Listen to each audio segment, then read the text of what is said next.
Before history was written, before cities rose, before metals shaped the world, there was only land, sky, ice, and slow human breath beneath an ancient horizon. 40,000 years ago, the Earth was colder than it is today. Vast sheets of ice stretched across northern continents.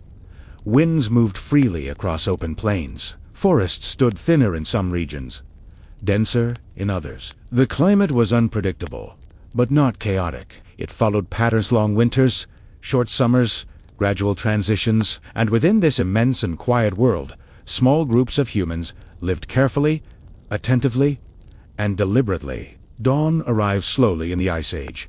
The horizon begins as a pale silver line behind distant hills. The sky above it shifts from deep charcoal to muted blue. There are no artificial lights to soften the darkness, no distant hum of machines. Only the faint whisper of wind across frozen grasslands and the steady rhythm of a river moving through stone. Cold air rests low in the valley. It gathers overnight, heavy and still. Frost clings to patches of ground where moisture settled hours earlier. Each blade of grass carries a thin edge of white. The earth feels firm beneath bare feet. A cave sits along a limestone ridge overlooking the valley. Its entrance faces east, catching the first light of morning. Smoke stains mark the ceiling near the opening, evidence of countless fires built within its shelter. The cave is not decorative. It is not permanent in the modern sense, but it is home for now. Inside, the air is warmer than outside. The remains of last night's fire still glow faintly beneath gray ash. A thin thread of smoke rises quietly. The embers are fragile, but alive. Several figures rest within the cave's interior. They are wrapped in carefully prepared animal hides. The hides are thick, softened by scraping and stretching. They carry the scent of smoke and earth. These coverings are not luxury. They are survival, shaped into form. One figure stirs first. There is no alarm clock, no external signal beyond light and temperature. The body simply senses the shift. The eyelids open slowly. Breath becomes more alert. For a moment, the figure remains still, listening. The outside world speaks early. A distant bird call echoes across the valley. The sound is sharp, then fades. Wind brushes lightly against the cave entrance. Somewhere far off, perhaps along the riverbank, small animals begin their cautious movement through grass. The waking figure sits up carefully. Movements are quiet and controlled. Others are still resting. Disturbing sleep unnecessarily wastes energy.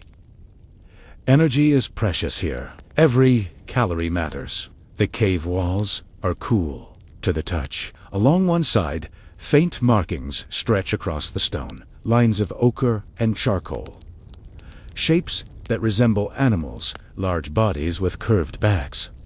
Long legs mid-stride. These markings are not random. They are memory, expression, observation. But this morning, attention returns to the embers. The figure moves closer to the center of the cave where the fire rests. Kneeling slowly, they push aside a thin layer of ash. With a stick, a faint orange glow responds. Alive.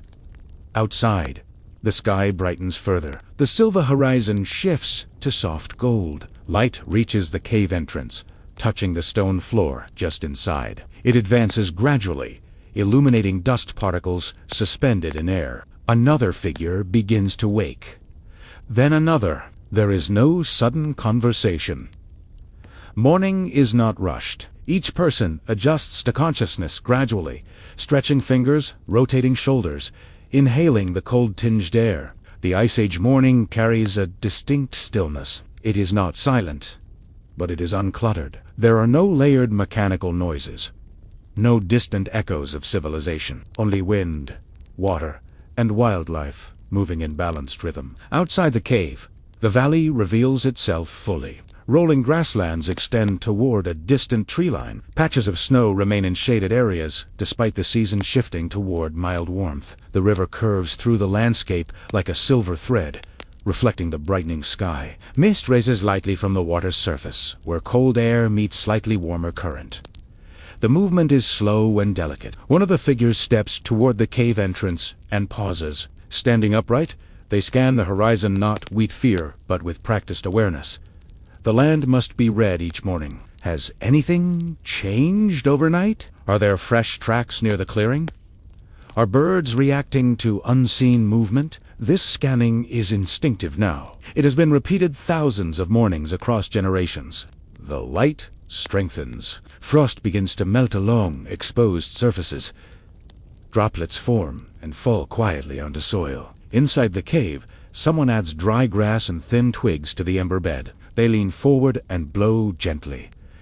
The ember brightens, then flares. A small flame appears.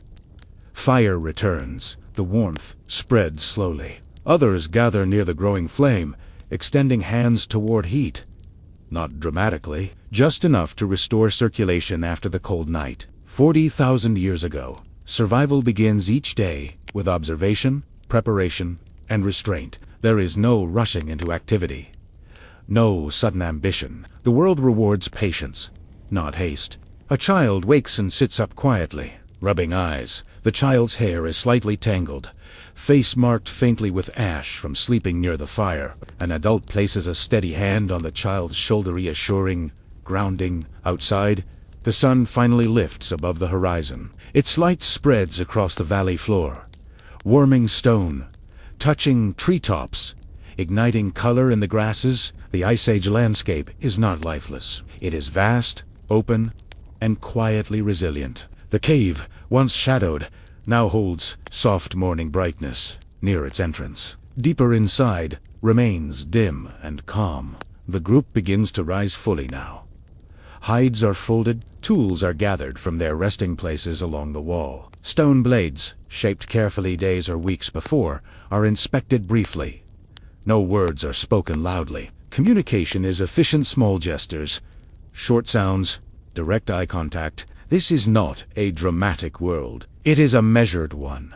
Dawn in the Ice Age does not demand attention. It unfolds gently, as it has for thousands of years. And within that unfolding, a small group of humans prepares to move carefully through another slow, deliberate day. The cave holds the last traces of night, even after the sun has risen beyond the ridge. Light reaches inward slowly, touching stone in thin layers. The deeper chambers remain cool and dim, preserving the quiet that lingers after sleep. Inside, the group fully transitions from rest to awareness. Breathing deepens.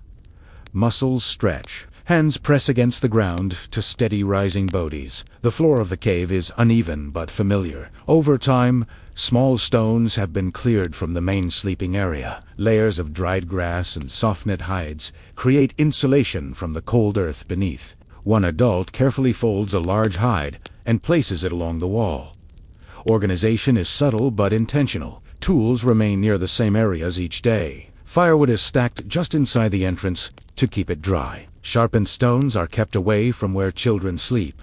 The child who stirred earlier now stands and walks toward the entrance.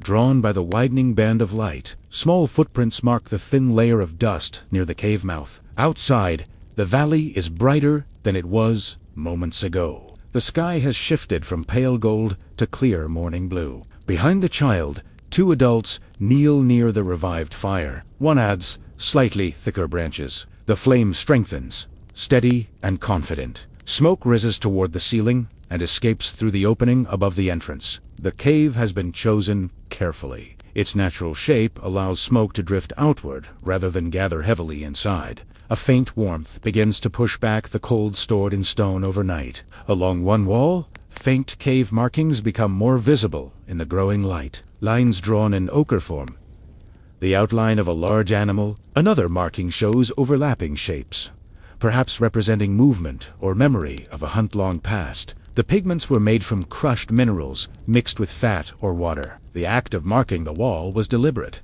meaningful. An elder sits quietly near these images, watching the morning light move across them. There is no urgency in the gaze, only recognition. These walls hold memory in a way that voice cannot fully preserve. Near the entrance, one member steps outside briefly, scanning the ground just beyond the cave. The soil here is softer from repeated foot traffic. Fresh tracks would be easy to spot. The ground appears undisturbed. No predator approached during the night. The air outside is still cold, but manageable. Breath appears faintly in front of the face, before dissolving into sunlight. Inside again, quiet activity continues. A stone blade is lifted and examined. Its edge is tested gently against a piece of dried hide. Still sharp, another blade shows a slight chip. It will need reshaping later. Tools are extensions of the body here. Their reliability shapes the outcome of the day. A woven container made of twisted plant fibers rests near the wall. It holds dried roots, gathered days earlier. The container itself reflects patient labor. Fibers had to be stripped, soaked, twisted, and interlocked. No single action was rushed. Everything required time. The group begins to share small pieces of dried meat from the previous day. Portions are modest. Morning meals are light. Energy must be preserved for later effort. The meat is tough, but nourishing. Chewing is slow and deliberate. The child sits beside an adult, watching how the meat is cut into smaller strips using a stone flake. The adult's movements are precise.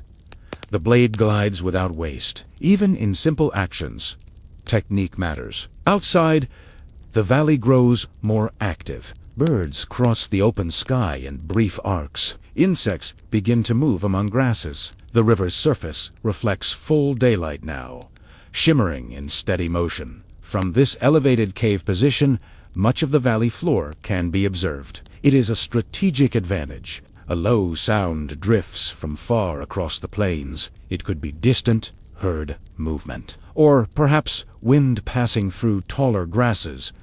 The sound is noted but not reacted to immediately. Patterns must be confirmed before action. Inside the cave, someone begins gently scraping a section of hide with a stone tool. The repetitive motion produces a soft, rasping sound.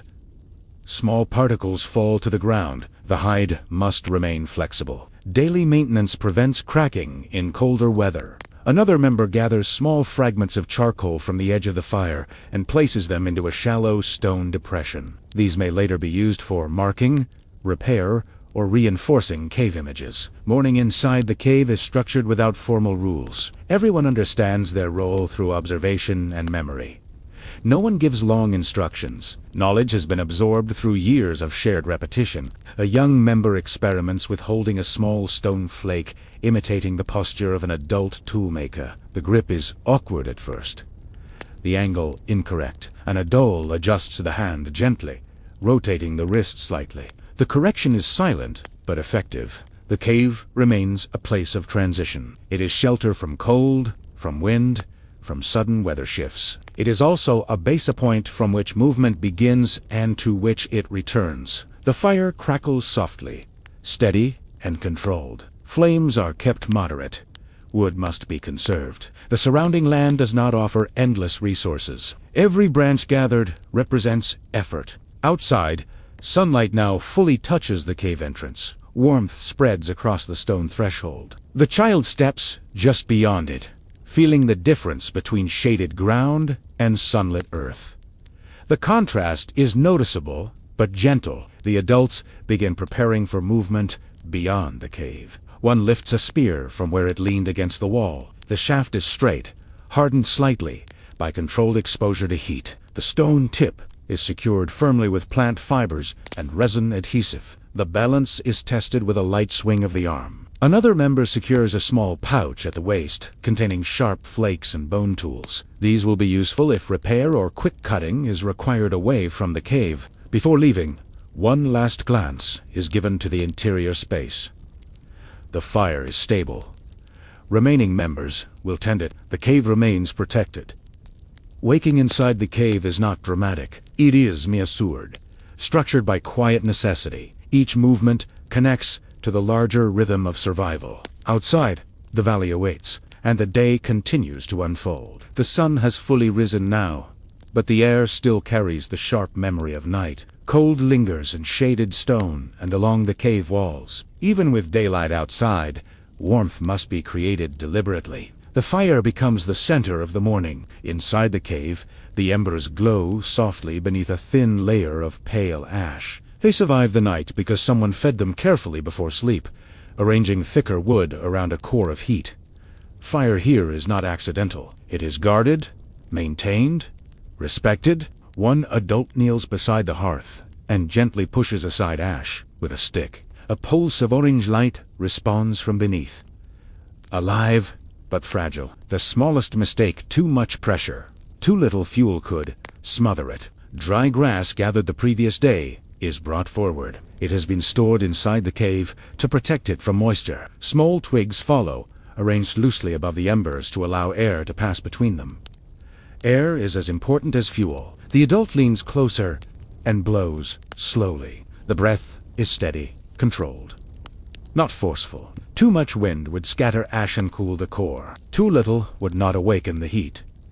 Smoke begins to rise first, teen and gray, then a faint crackle, then flame. The fire returns fully. A small glow expands into visible movement. The twigs catch, then the grass ignites briefly before settling into a steady burn. Light flickers against the cave walls, illuminating markings and shadows in shifting patterns. Warmth spreads outward in slow circles. Others gather near, extending their hands toward the growing heat.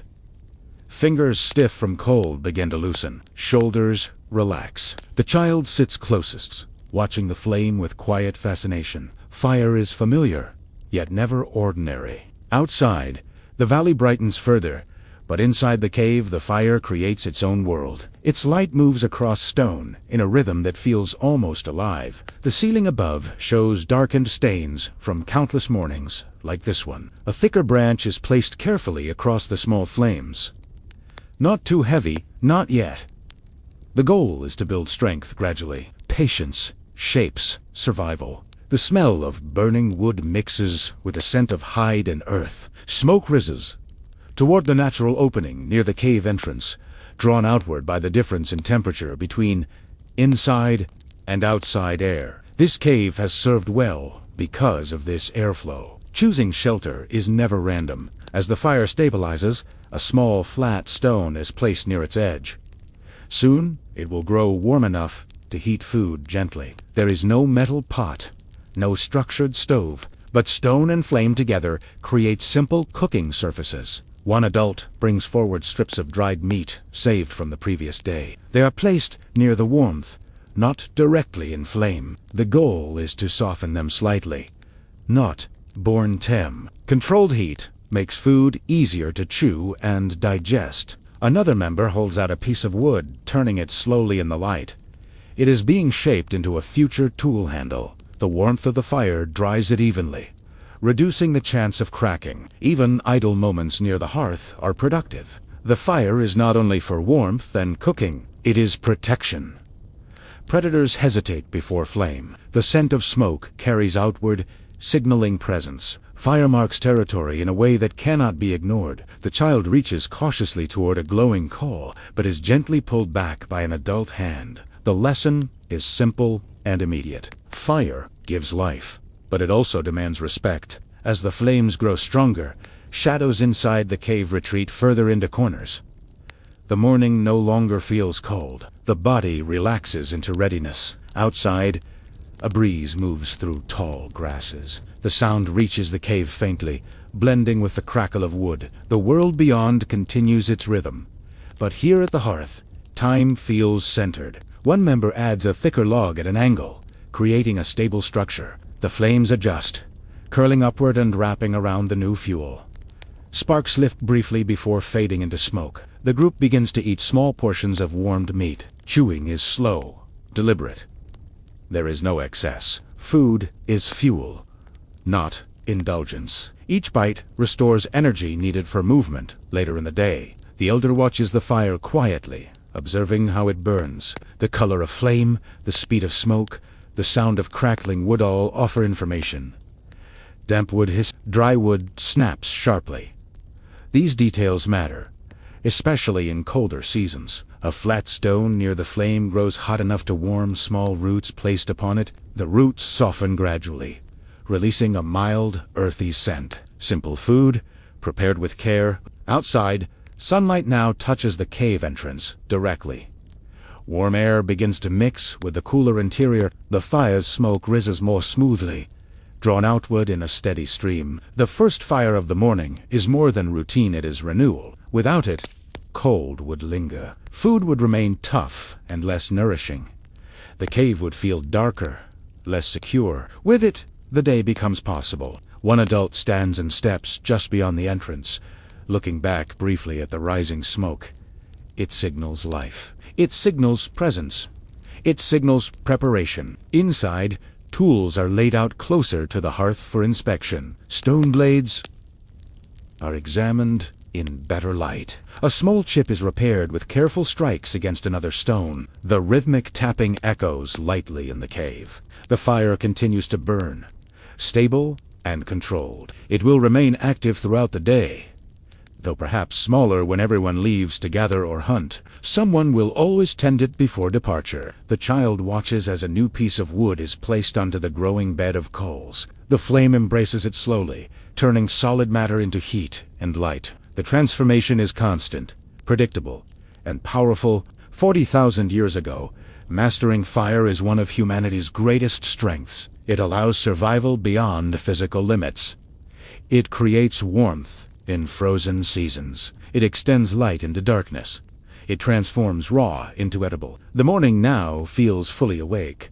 The cave no longer holds the quiet weight of night. It holds energy, preparation, intention. The first fire of the morning burns steady, and with it, the day moves forward. With the fire steady and the chill of dawn lifted, attention turns toward the work that shapes the day's possibilities. Morning is the hour of preparation. Before anyone steps far into the valley, tools must be trusted. Near the entrance of the cave, where light is strongest, several stones are laid out carefully on the ground. These are not random rocks collected without thought. Each has been selected for its texture, density, and fracture pattern. Some are smooth river stones, rounded by years of water movement. Others are harder pieces of flint-like material gathered from exposed ridge. One adult sits cross-legged and lifts a core stone into both hands. The surface is examined closely. The edges are studied for natural angles where pressure can be applied. Toolmaking begins not with striking, but with observation. A smaller hammerstone is chosen. Its weight is tested once in the palm. Then, with precise control, it taps against the core. A sharp sound echoes lightly inside the cave. A thin flake breaks free, falling onto the ground. The new flake is lifted and turned in the light. Its edge is clean, sharp, almost delicate. These fragments, shaped by controlled fracture, may become a cutting blade. The process continues in slow rhythm. Strike, pause, adjust angle. Strike again. Small shards scatter across the stone floor.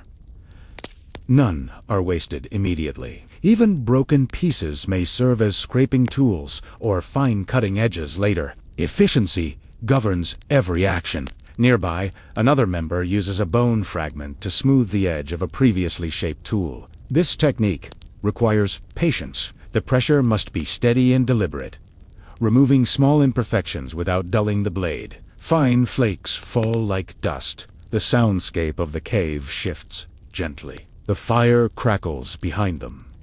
Stone taps against stone. Occasionally, a sharper crack signaled a larger flake removed successfully. No one rushes the process. A poorly shaped tool risks injury during use. The child from earlier watches closely, seated beside the toolmaker. Curiosity is silent but intense. When a discarded flake is handed over, the child runs a finger lightly along its edge and quickly pulls back. The lesson is immediate. Sharpness demands respect. Outside the cave, the valley continues in quiet motion, but inside, the work feels focused and contained. This is where capability is built. A long wooden shaft rests against the wall. It has been straightened over days by gentle heating and pressure. Now, a newly shaped stone point is tested against its end. The fit must be exact. Too loose, and it will shift during impact. Too tight, and the wood may split. Plant fibers are brought forth in twisted strands collected earlier. These fibers are wrapped tightly around the joint where stone meets wood. A sticky resin, warmed slightly near the fire, is applied to strengthen the binding. The smell is faintly sharp. The spear is lifted and held at arm's length. Its balance is tested with a smooth forward motion. Satisfied, the maker nods subtly. This tool is ready. Across from them, another adult works on a scraping tool designed for hides. The edge is broader and less pointed. It will remove tissue and soften leather. Such tools are essential for clothing, shelter, reinforcement, and carrying. Preparation extends beyond weapons. A woven fiber bag is examined for weak points. One section shows thinning strands. A bone needle is threaded carefully with plant fiber, and the weak section is reinforced through slow stitching. The motion is practiced and steady. The fire's warmth aids these tasks. It keeps fingers flexible and materials pliable. Occasionally, a tool edge is passed briefly through heat, not to burn, but to dry or harden slightly. Morning light shifts higher in the sky. Shadows inside the cave shorten. The atmosphere feels less cold, more active. The elder moves slowly along the wall, adjusting a stack of dried wood stored for later. Each piece is placed deliberately to allow air between them. Damp wood is set aside to dry further. Planning for future fire begins long before night arrives. Outside, faint tracks near the clearing are examined once more by a member who stepped out earlier. A small animal passed sometime before dawn.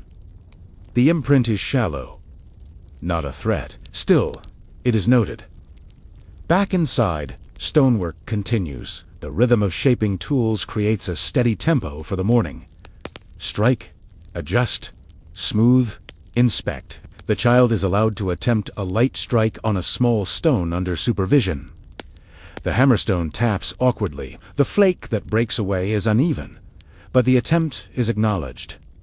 Skill forms slowly through repetition. Stone tools define possibility in this world. They cut meat cleanly. They shape wood. They carve bone. They scrape hides. They create fire sparks when needed. Without them, survival narrows quickly. As the final adjustments are made, each tool is placed into a familiar position. Spears lean together near the entrance. Smaller flakes are gathered into a leather pouch. Scrapers rest near the hide-working area. No announcement signals that preparation is complete. It simply becomes clear through quiet observation. Tools are sharp. Bindings are secure.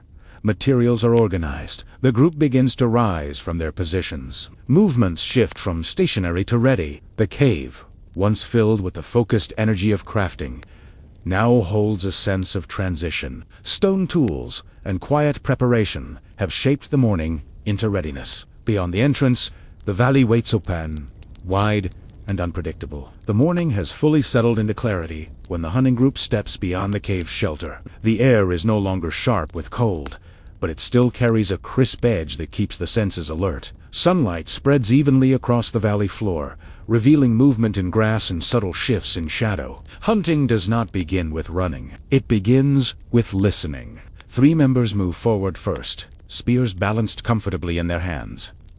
Their pace is unhurried, deliberate. Each footstep is placed carefully to avoid loose stones or dry branches that might snap under weight. Sound travels easily across open land. Behind them, the cave grows smaller against the limestone ridge. A thin column of smoke rises steadily, marking the group's presence, but fading as distance increases. The hunters pause at the edge of the clearing and scan the valley. Eyes narrow slightly, not in strain but in concentration. They study the direction of wind by feeling it against their faces. The breeze drifts lightly from the east, carrying scents from the river and the distant grasslands. Wind direction shapes the path of the hunt. Moving against the wind keeps human scent from reaching animals ahead. This knowledge is not written. It is absorbed through years of observation. They adjust their route accordingly. The ground shifts from packed earth near the cave to softer soil closer to the valley floor. Here, faint impressions remain from earlier movement.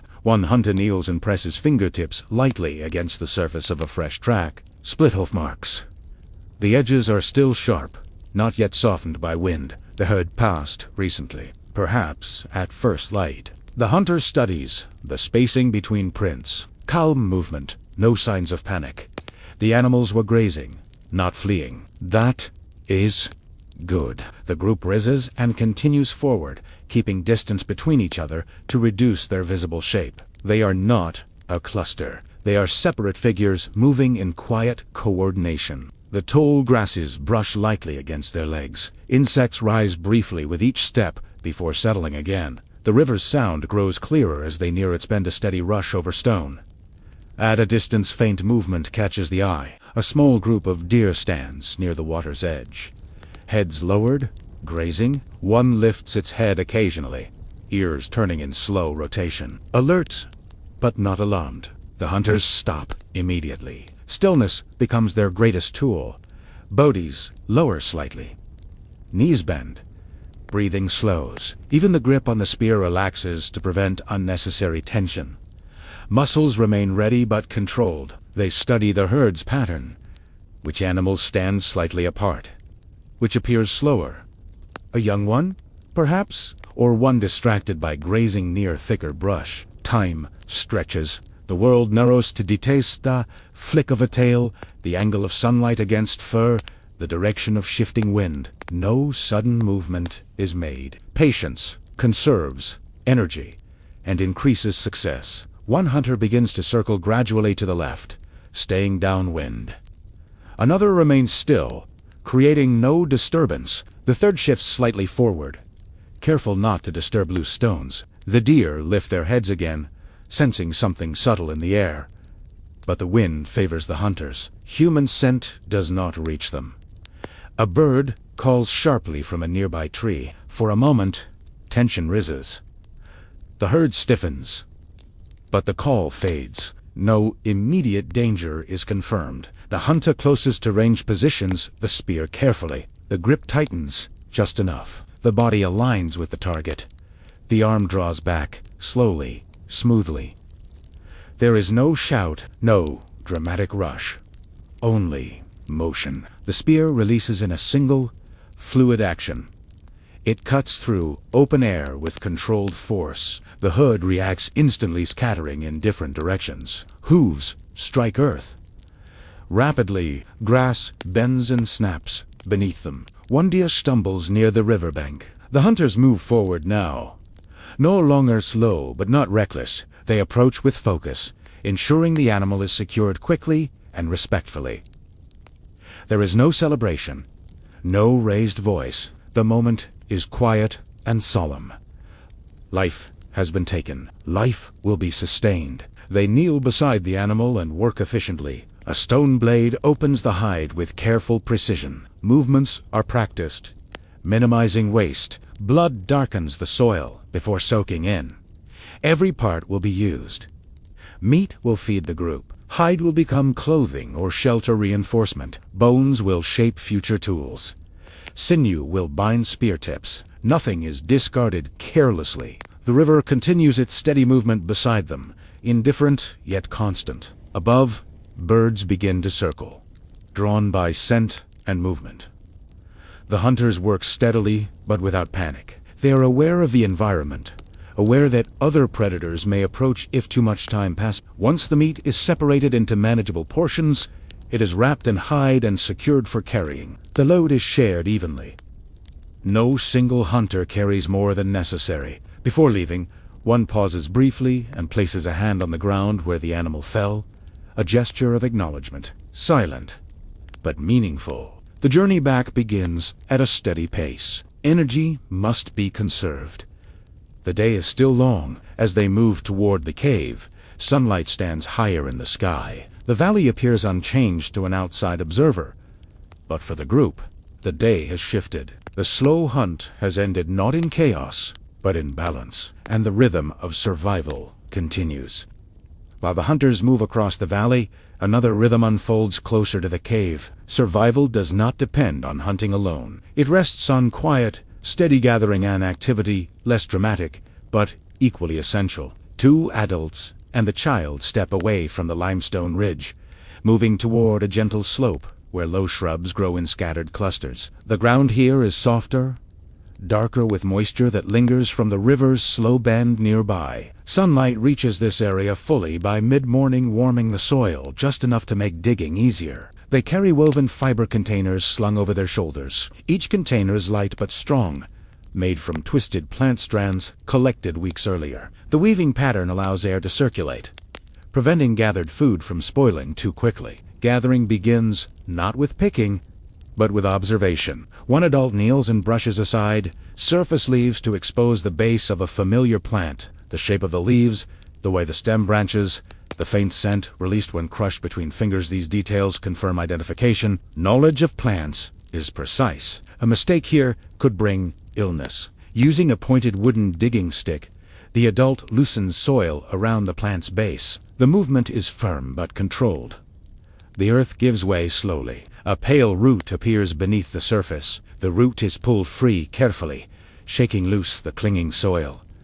It is not large, but it is nourishing. Several more plants are located nearby, growing in clusters that signal reliable ground. The child watches closely, then is handed the digging stick. Small hands press into the soil, mimicking the adult's earlier motion. The first attempt is shallow. The stick glances off a hidden stone. The adult gently adjusts the angle. Try again. This time, the soil breaks more easily. Learning here is physical and immediate. The land itself teaches through resistance and response. Further along the slope, another adult moves slowly among low bushes heavy with small berries. Each berry is examined before being placed into the woven container. Only those fully ripened are chosen. Unripe fruit may cause discomfort or waste. The berries are deep in color, rich against the green leaves. Fingers move carefully to avoid thorns hidden among branches. Small scratches are common, but they are accepted as part of the task.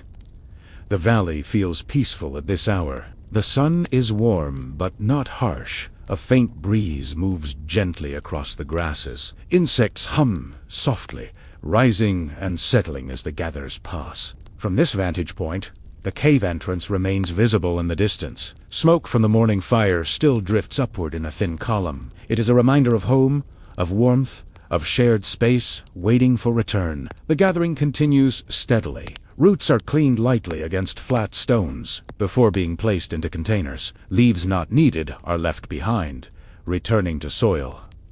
Nothing is disturbed more than necessary. The land must continue to provide in future days. A pause comes when one adult raises a hand slightly. Silence. A faint rustling emerges from a patch of taller grass nearby. All movement stops. The group listens carefully. The sound grows slightly louder, then shifts direction. A small animal bursts briefly from cover and disappears toward the river. Tension fades quickly. No threat.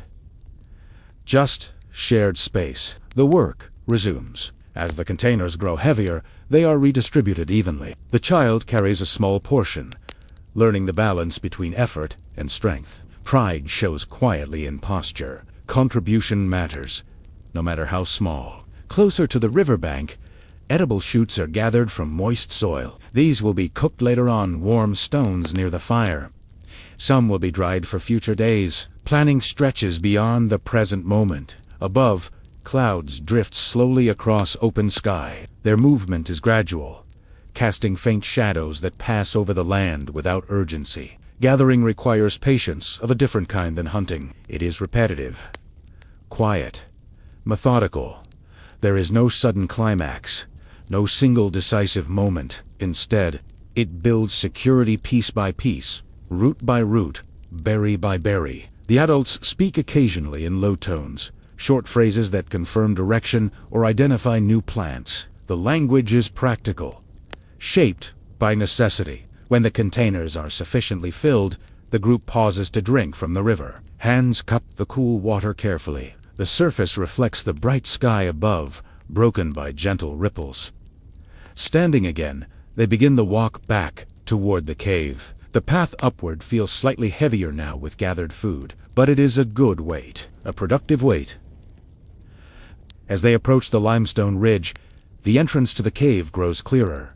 Shadows have shifted since morning. The sun now sits higher, casting shorter lines across the ground. Inside the cave, the fire remains steady. Soon, roots will be placed near the warmth to soften. Berries will be shared among the group, offering brief sweetness within a life shaped mostly by earth and smoke. Gathering roots and berries may not carry the intensity of the hunt, but it anchors the day in reliability. 40,000 years ago, survival is not built on a single act of strength. It is built on many quiet acts of patience, Part 7.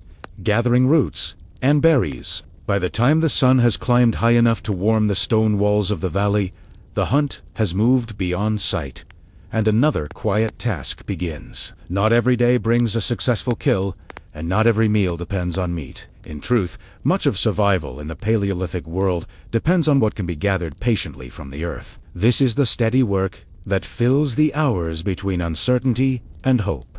A small group leaves the cave, carrying woven fiber slings and simple digging sticks hardened in fire. The valley floor stretches before them, scattered with patches of hardy plants that have survived the cool season. The air smells of damp soil and crushed leaves. They walk slowly, eyes trained not on the horizon, but on the ground.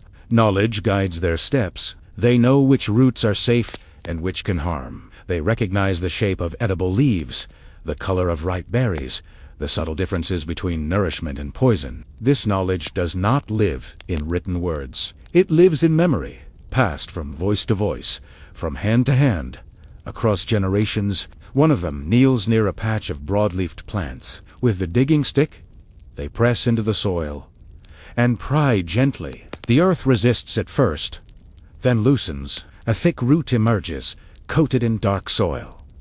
It will be cleaned, roasted, and shared. The action is repeated again and again, a rhythm as steady as breathing. Nearby, another gathers clusters of berries growing low along thorny shrubs. Fingers move carefully to avoid sharp branches. The berries are small but bright, their color standing out against muted winter grass. Some are tasted immediately, their sweetness brief but welcome. Others are placed carefully into woven slings for later. Children follow closely, watching each movement. They are encouraged to try, to recognize, to remember. A mistake in this environment can be dangerous, so learning begins early. An elder points to a similar-looking plant and explains the difference. The lesson is quiet, patient, and clear. Survival depends on attention. There is no rush.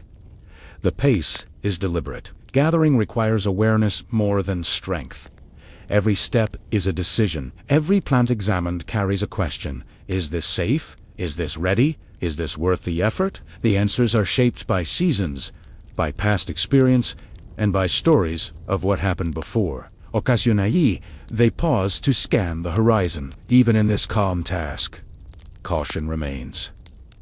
Predators roam the same land. A sudden movement in the tall grass is enough to still conversation. But when no threat appears, the work continues. The baskets gradually grow heavier. Roots, tubers, seeds, and berries collect together, forming a varied supply that will stretch the group's resources. In the Paleolithic world, variety is security. If one source fails, another may sustain them. Flexibility is strength. The sun reaches its peak, and warmth settles over the valley. The work becomes slower now, not from exhaustion alone, but from satisfaction.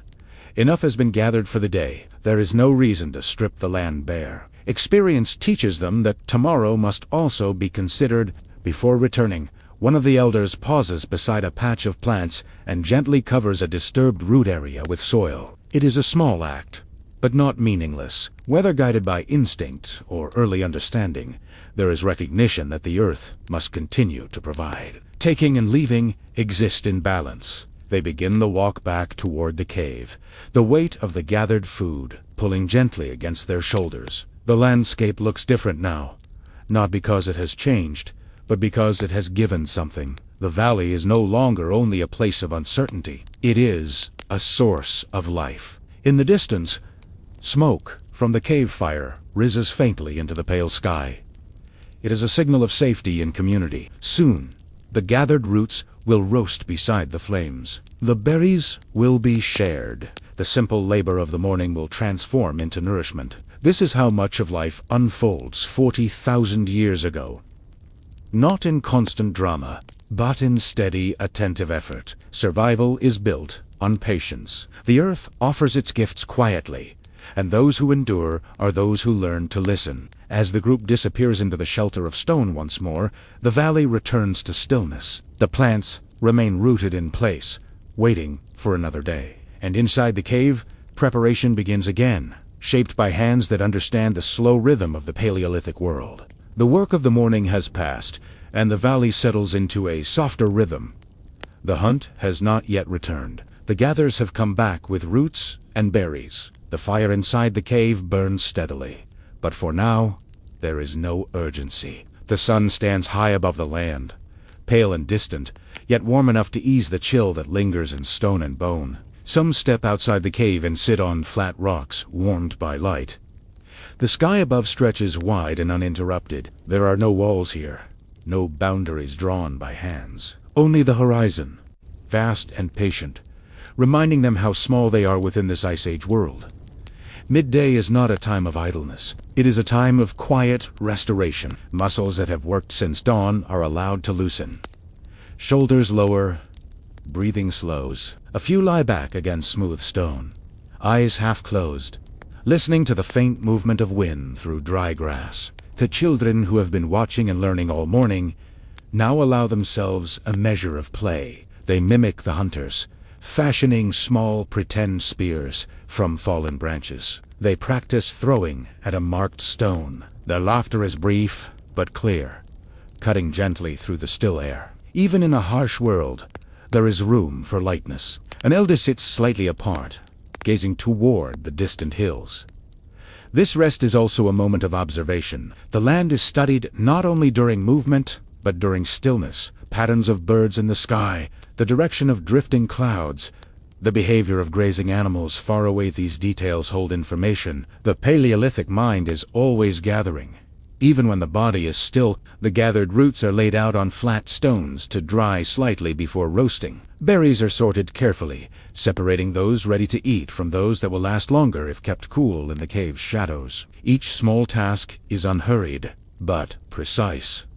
There is no excess in their world. Every action has purpose. A gentle breeze moves across the valley floor, carrying scents of earth and distant water. It brushes against skin marked by cold seasons and sun exposure. There is no fabric beyond simple hides, no crafted shelter beyond rock and bone. The elements are not distant forces.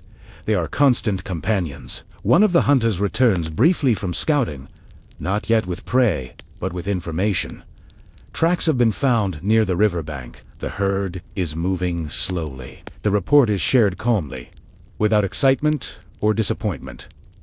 Plans adjust quietly. The hunt will resume when the moment is right. For now, rest continues. A few individuals sharpen stone tools with careful, repetitive motions. The sound of stone against stone echoes softly, almost rhythmic. This is maintenance, the quiet discipline that prevents failure later. A dull edge could mean lost opportunity, or worse, danger. Preparation never truly ends. The sun begins its slow descent, though it is hardly noticeable at first.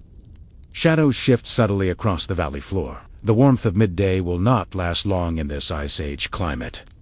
Everyone knows this instinctively. Energy must be conserved for the colder hours ahead. A mother adjusts the hide around a sleeping child. The small body rises and falls with steady breath. In this moment, survival feels almost peaceful. Not safe, never fully safe, but balanced.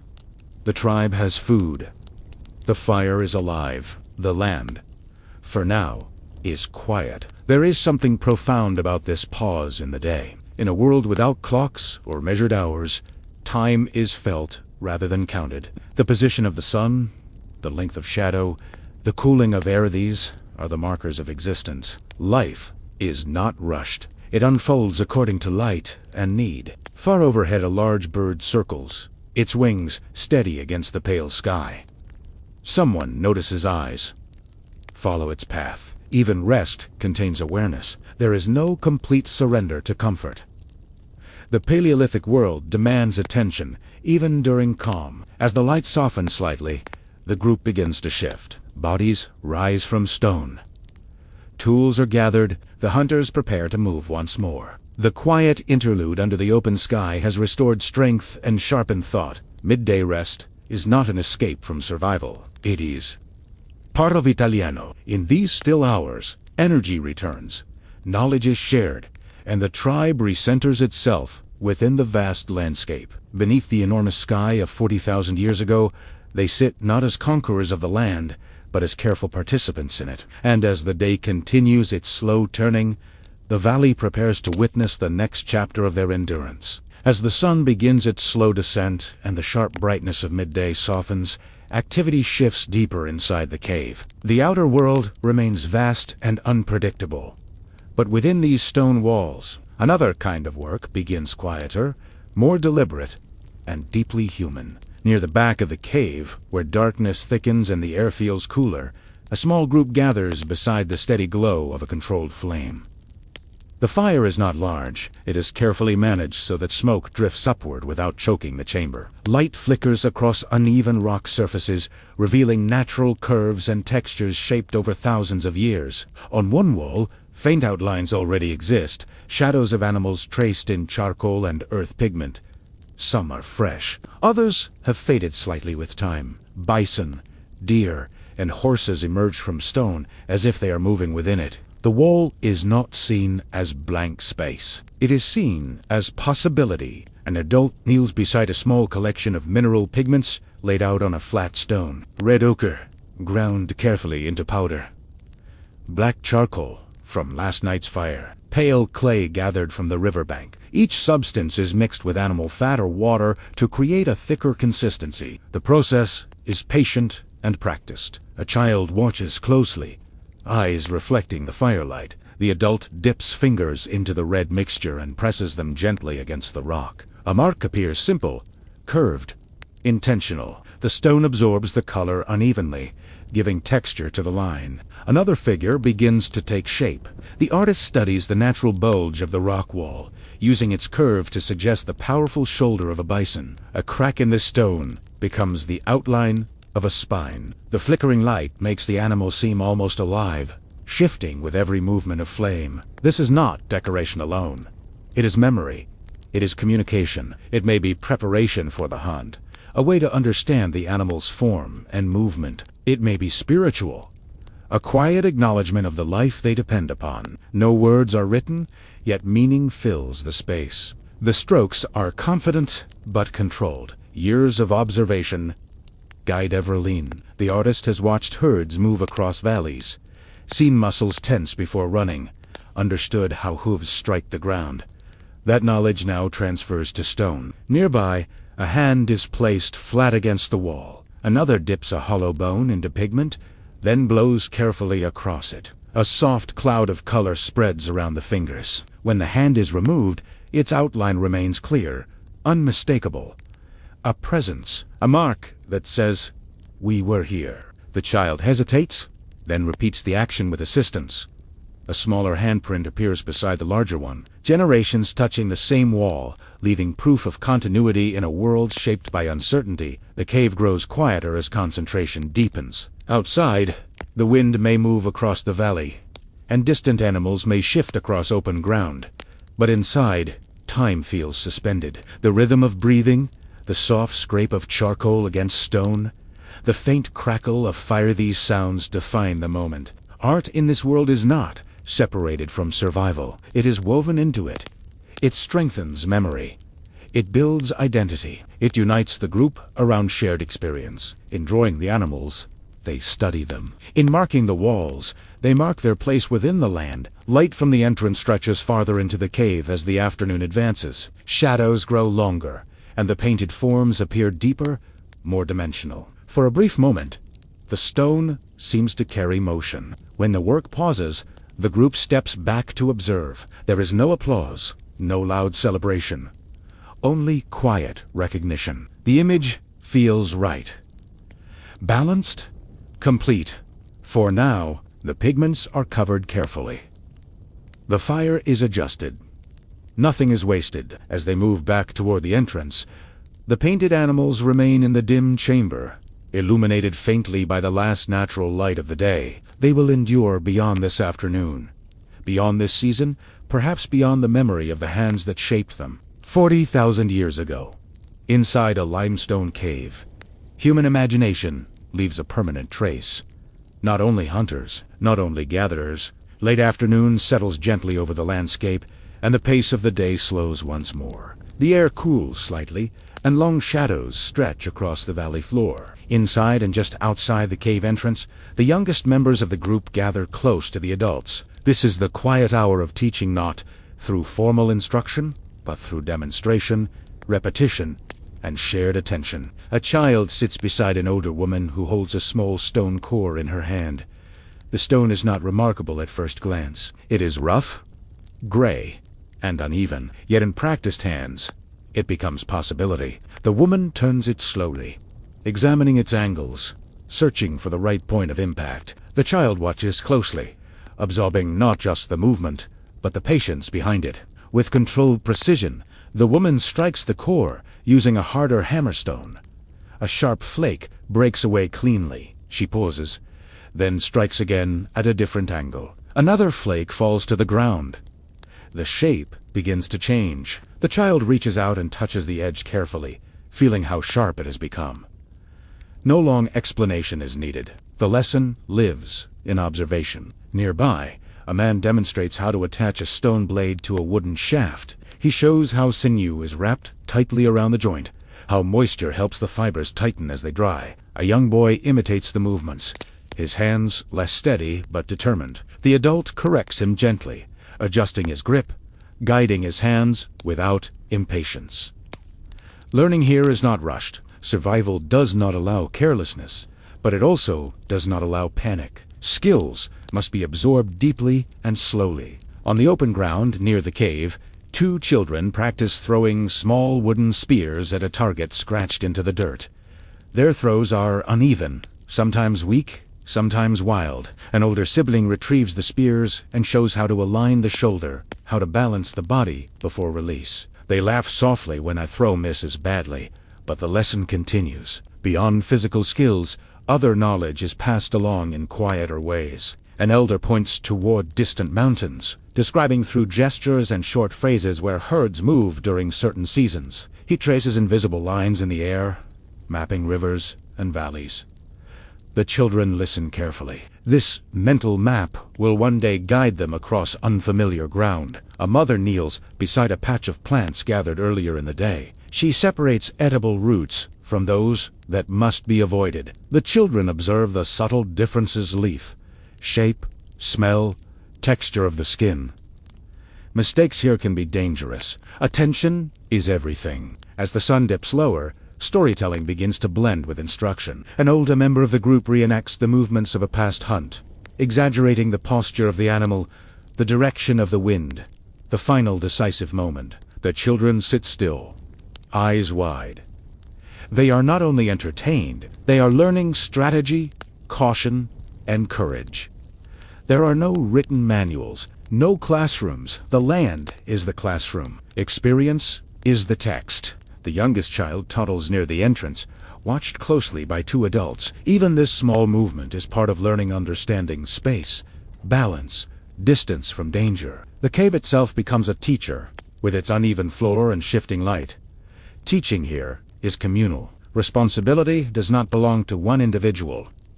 Every adult contributes. Every older sibling participates. Knowledge belongs to the group, and so does the duty to pass it forward. As evening approaches, the children grow quieter, their energy soft by a full day of activity and learning. They lean against older bodies, absorbing warmth and reassurance. Around them, tools lie in small organized piles. Spears rest against the cave wall. Firewood has been stacked carefully. 40,000 years ago, survival depended not only on strength, but on memory carried across generations. In these quiet moments of instruction, something deeper is preserved, not just technique, but identity. The children are not merely taught how to hunt, gather, or craft. They are taught how to belong. The sun slips closer to the horizon. The lesson continues, steady and As the sun dips further toward the horizon, the cave grows cooler, and the shadows lengthen across the valley. The work of the day hunting gathering. Teaching has created both energy and need. Now comes the essential task of preparing the evening meal, a rhythm as old as the land itself. The fire, tended carefully since morning, is still alive. Its flames are lower now, glowing steadily, casting warmth across the cave floor. Coals crackle softly, providing heat sufficient for cooking without overwhelming smoke or flame. The gathered roots and berries are laid out on flat stones near the fire. Each piece is inspected, cleaned, and placed in small piles, according to how it will be cooked or stored. Roots destined for roasting are positioned closer to the coals, while delicate berries are set aside to be warmed gently, preserving flavor and texture. The meat from the morning hunt has been carried back with care. Adults kneel beside it, using stone blades to separate portions. Efficiency is nothing is wasted. Every cut has purpose. Hide, sinew, and bone are set aside for future use, perhaps for tools, clothing, or bindings. Water is drawn from the nearby river in simple containers fashioned from hollowed wood or animal hide. It is poured gently over roots and stones to create steam, softening the food and releasing earthy scents that fill the cave. Cooking is deliberate. Too much heat could scorch the meal. Too little could leave roots too hard to eat. Balance is necessary. Children watch from the edge of the firelight. They are quiet now, understanding the solemnity of preparation. Some assist by passing stones or stirring small bundles of roots with sticks, their movements guided by observation and gentle correction. The process is both physical and sensory. The smell of roasting roots blends with the smoke from the fire, a faint sweetness mingling with the deep, primal aroma of wood. Steam rises slowly, creating a soft haze that diffuses the flickering light across the cave walls. It is a scene both functional and quietly beautiful. Adults communicate in low tones, giving short, precise instructions. Words are economical. Gestures carry meaning. Timing and attention are shared responsibilities. Everyone contributes, yet the movement is unhurried, almost meditative. The elder tastes a small piece of root, testing for doneness. Satisfied, it is distributed for further preparation alongside the meat. Each portion is adjusted according to need, size, and the energy required for the coming hours. No one takes more than necessary. Fairness and sustainability govern every choice. By now, the firelight has begun to dance along the walls, highlighting the marks of earlier cave art. Shadows stretch and bend, and the faint echo of the day's activity seems to linger in the stone. The preparation of food becomes a quiet celebration, a reinforcement of survival, and a subtle act of gratitude for the land, the hunt, and the gathered bounty. The children taste small portions, learning the flavor of each root and berry, understanding the importance of timing and cooking, the relationship between heat and texture. Even in these small moments, lessons of patience and observation are absorbed. As the evening deepens, the group settles around the fire. Each meal is simple, yet every bite is essential. Nutrition and warmth are intertwined. The act of sharing food strengthens bonds, both practical and emotional. The cave is not merely shelter. It is the center of daily life, a place where preparation meets preservation. The fire continues to burn steadily. Tools are returned to their places. Stones used for cooking are cleaned with care. The cave grows quiet, save for the soft murmur of conversation, the gentle crackle of the flames, and the occasional movement of a child adjusting beside a parent. 40,000 years ago, the evening meal is more than sustenance. It is continuity, teaching, and preparation, all woven together. Every bite reminds the group of the work completed and the work still ahead.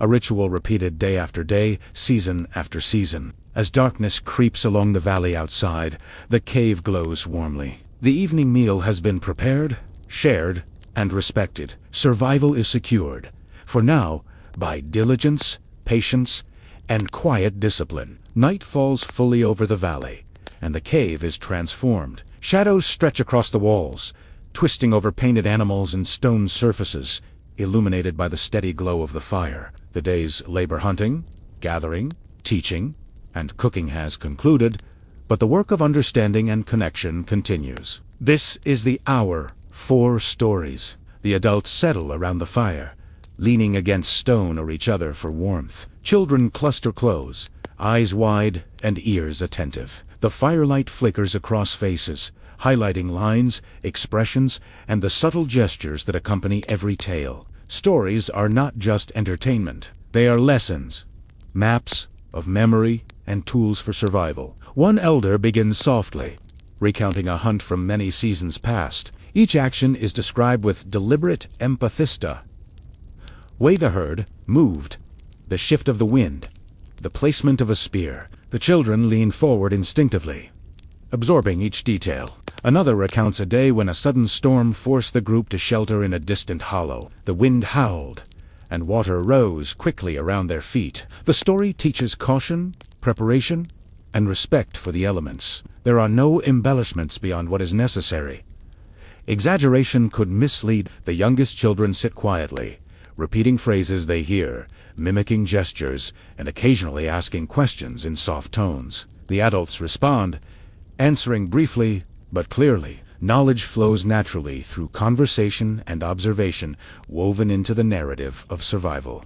The fire crackles steadily, a companion to the stories. Its warmth reaches beyond physical need. It offers comfort, focus, and the steady rhythm that guides attention. Occasionally, sparks rise and fade, like small stars within the cave. The children watch, fascinated, learning the subtle language of observation. Sometimes, the stories shift toward the spiritual. Tales of unseen forces, of animals with significance beyond their flesh, of patterns in the stars that hint at seasons and movement. These narratives teach respect and awareness, blending the practical with the abstract, the seen with the unseen. An elder gestures toward the cave wall, showing how a particular symbol or painted reminds the group of an important event or lesson. The children trace the marks with fingers, linking the physical to the narrative. This is learning in 3 dimensions: story, symbol, and place. The night deepens, and the group begins to slow. Stories continue, but the tone softens. Voices become low, deliberate, almost hypnotic. The fire burns steadily, offering warmth against the encroaching cold.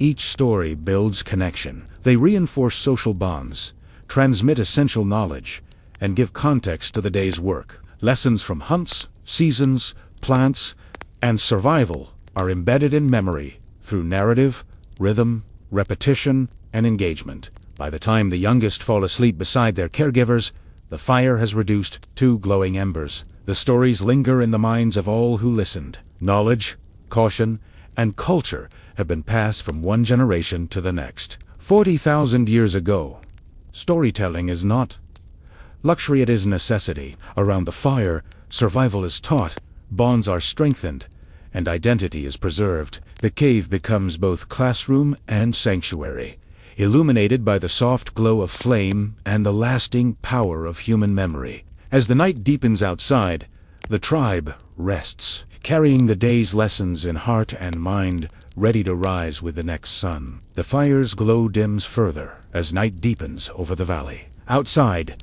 the wind sweeps across the frozen grasslands, rustling dry leaves and stirring loose stones. The cold is sharp now, unforgiving, a reminder of the ice age that shapes every movement and decision. Inside the cave, bodies huddle closer to the warmth of the remaining embers. Hides are drawn tightly around shoulders and laps, hands pressed to stones warmed earlier in the day. Even in shelter, the chill penetrates slowly, reminding the group of the importance of fire, closeness, and careful positioning. The youngest children sleep soundly, curled against adults. Their breathing is steady. Each exhalation is a cloud of warmth in the cool air. The adults remain vigilant, eyes occasionally scanning the darkness, listening for distant sounds that may signal danger predators. Shifting rock or distant weather, movement within the cave is minimal. The day's labor has exhausted energy, but vigilance does not rest. A small figure rises to adjust the fire slightly, adding tiny twigs to maintain a gentle heat without creating smoke that could choke the space. Every action is precise, careful, deliberate. Outside, the valley is silent under a pale, star-filled sky. Snow may have dusted the ridges earlier, leaving a thin layer that crunches under the weight of animals or wind. The cave's entrance frames this scene, a boundary between the warmth of human life and the vast, indifferent wilderness. Beyond, inside, the tribe settles into stillness. Soft murmurs accompany the final preparations for sleep. Tools are gathered, arranged neatly against the walls. Spears rest upright in corners, ready for quick use if necessary. Hides are layered for warmth, and small piles of gathered food are placed near the fire for easy access in the hours before dawn. Breathing slows, muscles relax. Awareness remains, subtle and continuous. The cave is not just shelter, it is a living space, shaped by necessity, habit, and instinct. Every member of the group contributes to the survival of the whole. Even in rest, the fire's embers fade to glowing coals. Shadows deepen, merging with the cave's natural darkness. Outside, the cold night continues its quiet expansion across the land. Inside, warmth is preserved not just by flame but by human presence, vigilance, and shared care. 40,000 years ago, the night is long, cold, and relentless. Yet life persists. Survival is a quiet negotiation with the elements, with danger, and with necessity. The tribe endures through collaboration, patience, and understanding of their environment. As the stars wheel overhead, the cave remains a small beacon of warmth and security. Each breath, each heartbeat, is a continuation of the day's work. The cold may press in, but life is sustained. The rhythm of survival carries through the night, steady, silent, unbroken. The Paleolithic night is harsh, but within the stone walls, a fragile human order persists, ready to continue with the dawn. Night has deepened fully over the Ice Age valley. The fire inside the cave has burned low, leaving behind glowing embers that cast faint, flickering light across stone walls. Outside, the sky stretches wide and dark, pierced by countless stars, each one sharp and brilliant against the cold, endless expanse. A few of the older tribe members step outside, carrying small torches that illuminate the cave's mouth just enough to keep their footing. The air is crisp, each breath a visible mist. They stand quietly, gazened upward, taking in the vast, unfamiliar canvas above. The stars are more than decoration. They are guides, markers of time, of season, and of movement. Each constellation, every bright point, is memorized, its position noted against mountains, rivers, and valleys. In these silent observations, they chart the world around them. Knowledge of the sky is intertwined with survival. It tells them when herds will migrate, when storms are likely, and when the days grow longer or shorter. A young child peers up with wonder, pointing to a bright cluster. An elder nods, gently explaining, with gestures and short phrases, the significance of that pattern. This is teaching without books, without written language, and oral, visual, and deeply instinctive education. The cool night air brushes against skin wrapped in animal hides. Wind whispers across the rocks, carrying faint scents from the valley below. Damp earth, distant animals, and the lingering traces of the day's hunt. Each smell is noted subconsciously as part of the map of experience that guides every decision. Back inside the cave, some of the children lie near the fire, as they last embers looking outward. Their minds stretch beyond the warmth, imagining movement in the dark, learning to link the land to the sky. Stories from earlier in the evening echo in their ears, shaping understanding of animals, seasons, and human action. Outside, the elders point toward the horizon. Faint constellations above align with distant ridges and river bends. This is knowledge of navigation, passed down silently. The young watchers memorize the lines, the points, the angles. Someday, they will follow these signs across unknown valleys, guided by memory and observation. The stars also inspire reflection. Their permanence contrasts with the fragility of life below. Each spark is a reminder of cycles, time, and the vastness of the universe. The Paleolithic mind interprets not just survival, but existence itself. Hours pass in quiet observation. Occasionally, a faint sound, distant hooves.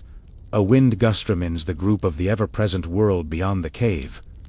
Awareness never fully fades. Safety depends on vigilance, even under the stars. As the night deepens, the elders slowly return to the cave, leaving the sky to shine undisturbed. The children follow, carrying the knowledge of patterns, seasons, and the silent language of the stars. 40,000 years ago, humans not only survive, they observe, learn, and connect with the cosmos. The night sky becomes both guide and teacher, embedding understanding that will persist across generations. The cave grows warmer once again as the tribe settles, the firelight mingling with the memory of stars overhead. Observation, reflection, and survival are intertwined, carried quietly into sleep, ready to continue with the coming dawn.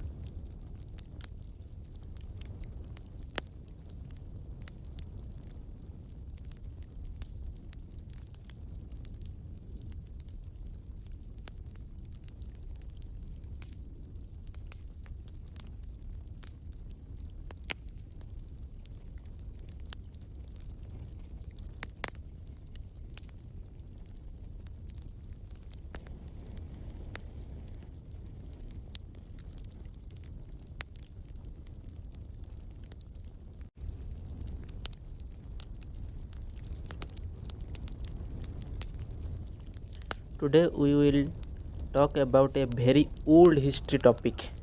This story is from a time when there were no house, no cities, no schools and no books.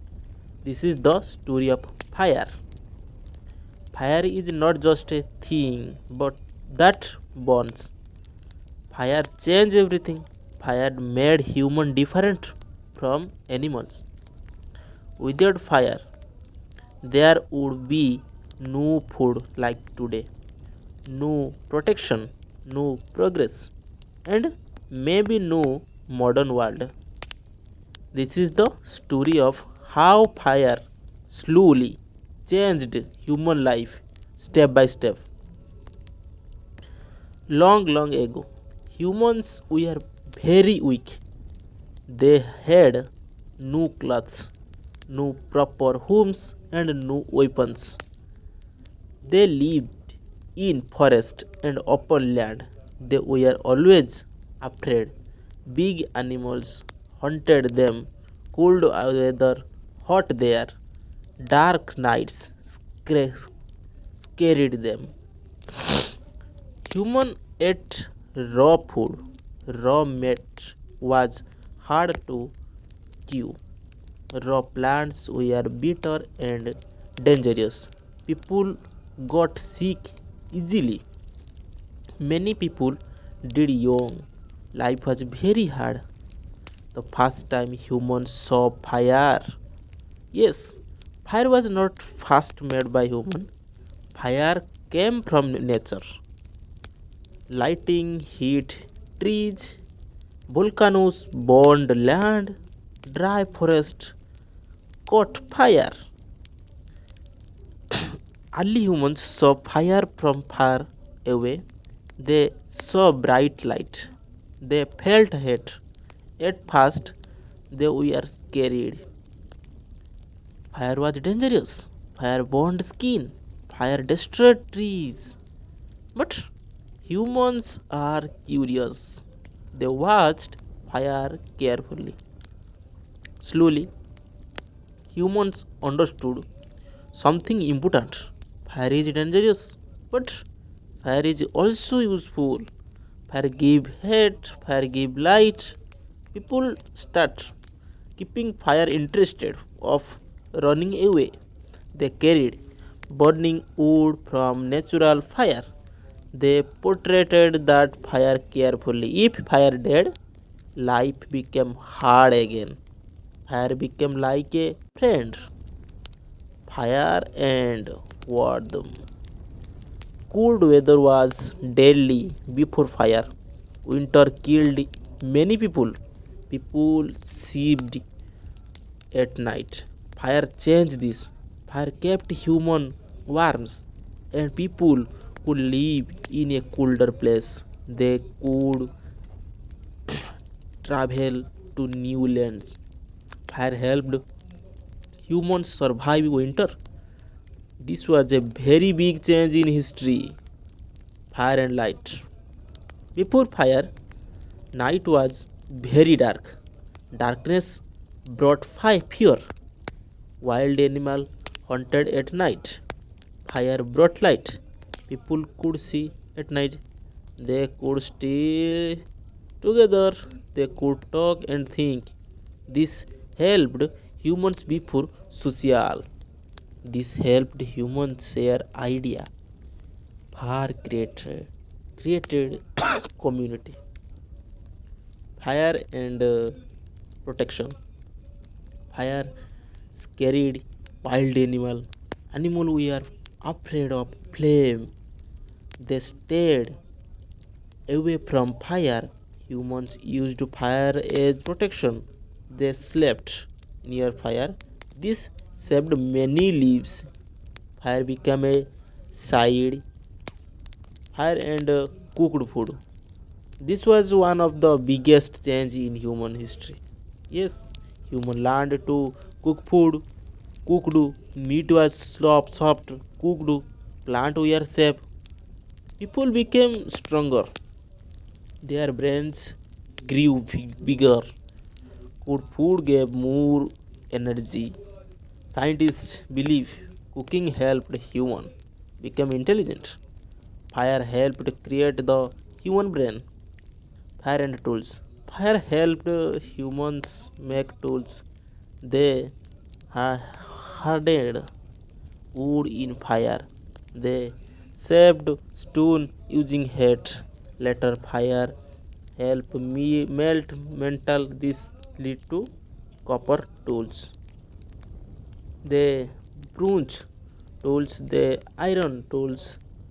Fire started technology. Fire and caves. Human lived in caves. Caves were dark and cold. Fire made caves livable. Fire kept animal away. Fire gave light inside cave.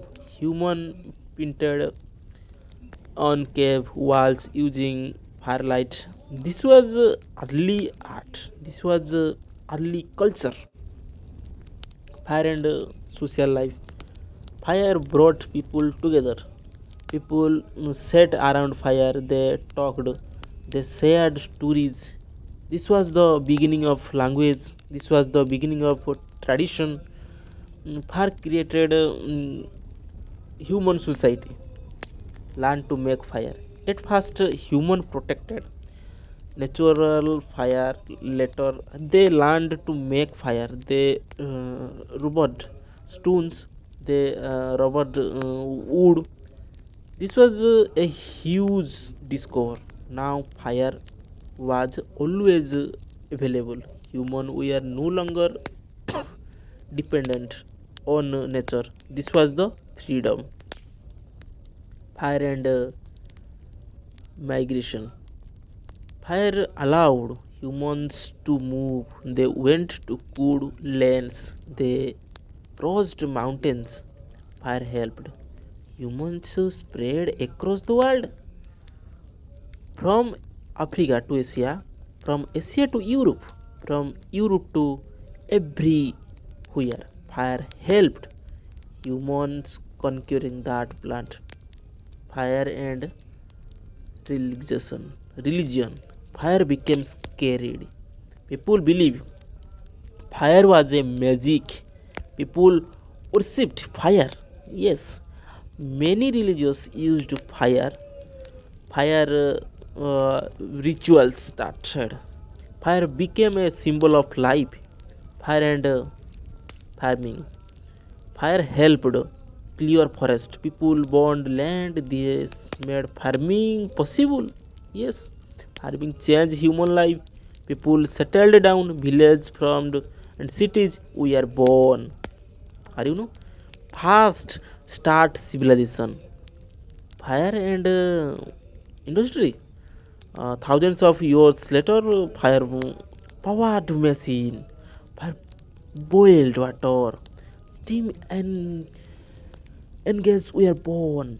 Factories started, trains moved, fire became energy. Fire and modern world. Today, fire still help us. Electric comes from fire. Cooking or users use fire. Industries uses fire, and fire still saves human life. Conclusion: fire is not just that the fire is the history. Fire made humans human. Without fire, there would be no civilization, no cities, no technology. Fast is the greatest discovery in a human history. This thank you today.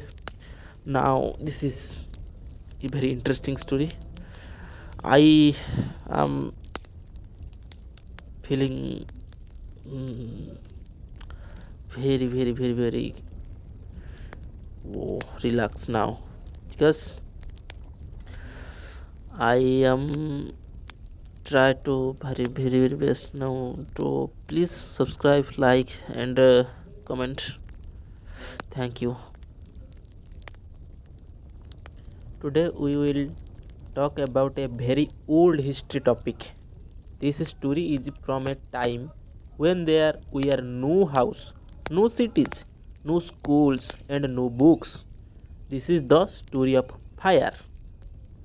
Fire is not just a thing, but that burns. Fire changed everything. Fire made human different from animals. Without fire, there would be no food like today, no protection, no progress, and maybe no modern world. This is the story of how fire slowly changed human life step by step. Long ago, humans were very weak. They had no clothes, no proper homes, and no weapons. They lived in forest and open land. They were always afraid. Big animals hunted them, cold weather hot there, dark nights scared them. Human ate raw food. Raw meat was hard to chew. Raw plants were bitter and dangerous. People got sick easily. Many people died young. Life was very hard. The first time humans saw fire. Yes, fire was not first made by human. Fire came from nature. Lighting heat trees, volcanoes burned land, dry forest caught fire. Early humans saw fire from far away. They saw bright light. They felt heat. At first, they were scared. Fire was dangerous. Fire burned skin. Fire destroyed trees. But humans are curious. They watched fire carefully. Slowly, humans understood something important. Fire is dangerous, but fire is also useful. Fire give heat, fire give light. People start keeping fire interested of running away. They carried burning wood from natural fire. They portrayed that fire carefully. If fire dead, life became hard again. Fire became like a friend. Fire and warmth. Cold weather was deadly before fire. Winter killed many people. People slept at night. Fire changed this. Fire kept human warm and people could live in a colder place. They could travel to new lands. Fire helped humans survive winter. This was a very big change in history. Fire and light. Before fire, night was very dark. Darkness brought fear. Wild animal hunted at night. Fire brought light.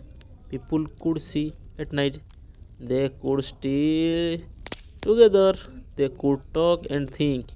This helped humans before social. This helped humans share idea.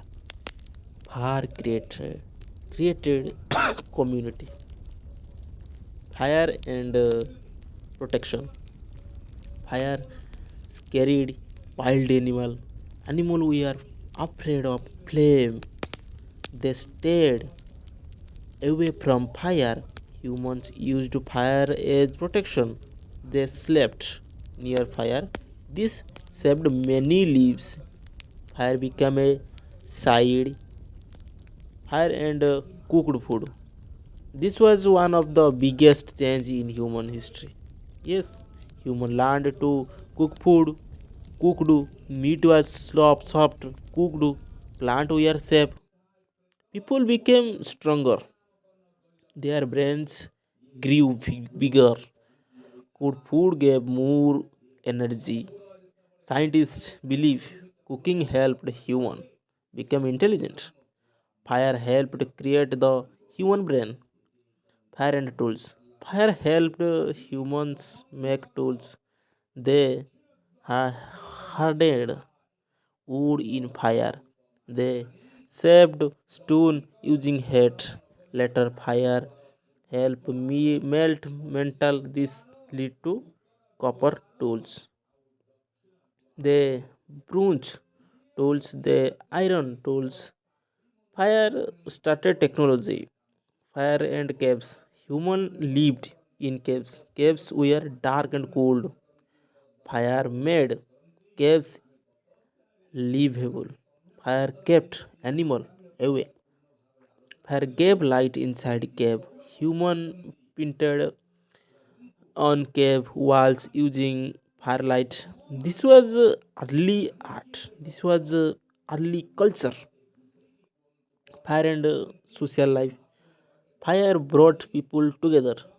People sat around fire, they talked, they shared stories. This was the beginning of language, this was the beginning of tradition. Fire created human society, learned to make fire.